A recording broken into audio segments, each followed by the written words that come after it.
大家好，三清它是道教中最高的三位神，通常他们的神像就都是供奉在道观中的三清殿中，在这三清殿中的三位天尊，在中间的就是道门中第一神元始天尊，他有时手持宝珠，有时是一手虚念，一手虚捧，象征的就是天地未形，万物未生时的无极。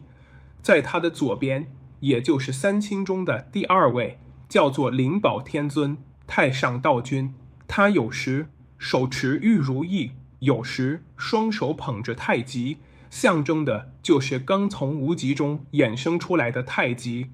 在右边就是道德天尊，也就是太上老君，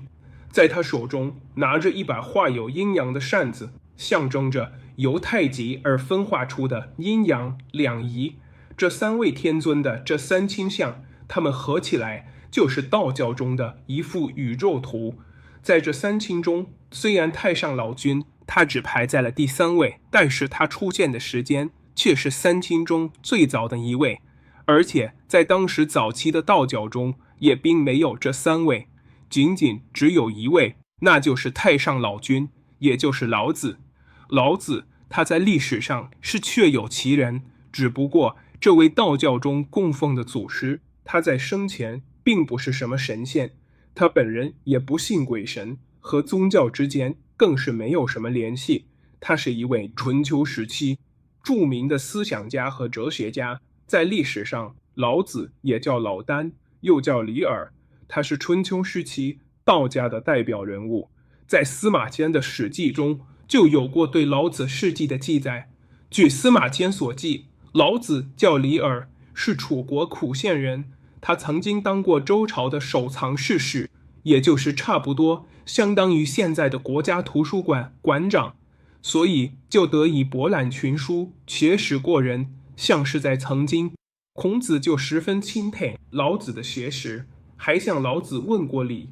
当老子在看到了周朝衰落，周天子实际上已经是名存实亡之后，他就辞去了职位，准备去当一个隐士。当他在西出函谷关之时，这时在函谷关就有一个守关之人，叫做尹喜。这个尹喜他早就听闻了老子大名，于是就邀请其做客，并向他请教周礼。在这段时期，有说是老子传授尹喜，也有说是尹喜想请老子留些东西给后人，于是就有了老子的5000言一书，也就是《道德经》。之后，老子就再无踪迹。这些司马迁对老子的记载，差不多也就是现在流传最广，也是最能接受的关于老子的大概经历。但是实际上，对于老子其人，到现在也是没有一个准确的答案。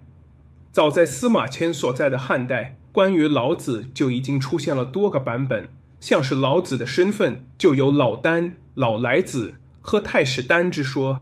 而老子的5000言，他到底是不是在函谷关时所写，这些都没有一个明确的答案。但是也正是因为关于老子的含糊不清和老子5000言中的神秘思想，他就正好被后来的道教所用。当再到了汉代，张陵也叫张告陵，他就创立出了最早期的道教五斗米道。虽然张陵他创立出了早期道教，但是他没有将自己作为是道教的最高祖师或者是最高神，而是选中了道家的代表人物老子来作为是道教的最高神。于是老子就开始有了宗教色彩。根据《太平经》中所记载，张陵创立的五斗米道就是出自于太上老君，也就是老子的口授。老子他是混元皇帝，生于无始，起于无因，为万道之先，元气之祖。老子者，老君也，即道之身，天地之根本。在道经中，老子的血肉之躯已经不复存在，他是出生在那个不可想象的遥远年代。按照现在的时间来推算，老子的出生时间差不多就是在宇宙形成之后，太阳系还没出现之前，由宇宙中的气而化生。当老子在成为了道教之祖后，他所著的5000言，也就是《道德经》，自然也就成为了道教的主要经典。在《道德经》中，对道就有着种种阐述，但是这个玄而又玄的道，它到底是指什么？是精神还是物质？在几千年来一直都争论不休。而也正是在老子中，这种玄之又玄、不可捉摸的道，它就正好被道教所吸收和改造，组成出了道教的理论核心。而在道家的另一个代表人物庄子，他就又进一步的发挥了道。他大谈了一些在传说中的人物得道成仙、长生不死的故事。于是得道成仙、长生不死，他就成为了道门中追求的最高目标。在道教的初期，自尊无上的最高神仅仅只有太上老君一位。直到的近代，道教的理论家就又塑造出了另一位自尊道神元始天尊。元始一词本是道家叙述宇宙起源的用语，意为本源、开始、无纵无上，而独能为万物之始，故为元始。在道经中，元始天尊他是生于太元之先，变自然之气，天地轮坏，劫数终尽，但天尊之体长存不灭。每到天地初开，授以逆道，开劫度人。元始所度者，皆为天仙之上品，有太上老君、五方天帝以及众多仙官。根据上面的说法，道教中的一个著名理论家葛洪，他就将元始天尊和三国时吴人曲整所著的《三武历纪》中开天辟地的盘古合二而一，塑造出了道教中的最高神盘古真人。说是在天地宇宙还没形成的时候，有个盘古真人自称元始天王，他开天辟地，住在天的中心之上。而至于盘古和元始的关系，在神仙通鉴中